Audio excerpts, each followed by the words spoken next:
Cristina Rodriguez, one of the biggest fashion designer of United States of America, US এর একজন fashion designer, যার personal beautician ঘরে আছে, যার বাসার নিচে গ্যারেজে ল্যাম্বরগিনি, যার গ্যারেজে রোলস রয়েলস, যার গ্যারেজে রেঞ্জ রোভার, যার গ্যারেজে ল্যান্ড ক্লোজার, শত শত গাড়ি, যার বাসার বেডরুম 2000 স্কয়ার ফিটের, কিন্তু সে হসপিটালে বসে বসে একটা চিঠি লিখেছে পৃথিবীর মানুষের কাছে।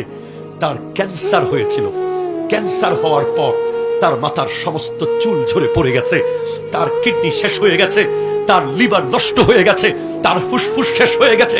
ডক্টর বলছে you can live, you can alive, you time stop, you time close, you have to go, just write out something for your family, for your society, for your friends.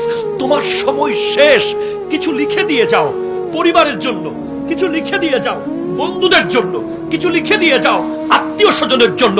Christina Rodriguez লিখেছেন একটা চিঠি, এই পৃথিবীর মানুষ, এই পৃথিবীর মানুষ, আমি ক্রিস্টিনার ঘরে 20টা গাড়ি পড়ে আছে, আরো বেশি গাড়ি পড়ে আছে, আর আমি হসপিটালের ছোট্ট একটা হুইল চেয়ারে জীবন কাটাচ্ছি।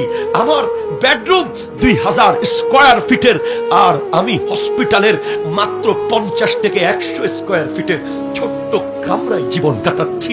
আমার কতজন বিউটিশিয়ান যারা আমার চুল আঁচড়ে দেয়, কিন্তু আজকে আমার মাথায় চুল নাই, ক্যান্সার আমার সমস্ত চুল ঝরিয়ে ফেলেছে। আমার ব্যাংকে সব টাকা এনে ডক্টরকে বলেছি, ডক্টর নাও, আমাকে একটা দিন কি বাঁচানো যাবে, আমাকে আর 1 মিনিট কি বাঁচানো যাবে, আমাকে আর আধা ঘন্টা কি বাঁচানো যাবে? ডক্টর বলছে no no no, we are sorry, আর সুযোগ নেই, আর সময় নেই। তখন ক্রিস্টিনা বলে গেছে, এই পৃথিবীর মানুষ, টাকা মানুষ আপন, টাকা পর, মানুষ আপন, টাকা পর, মানুষ আপন, টাকা পর।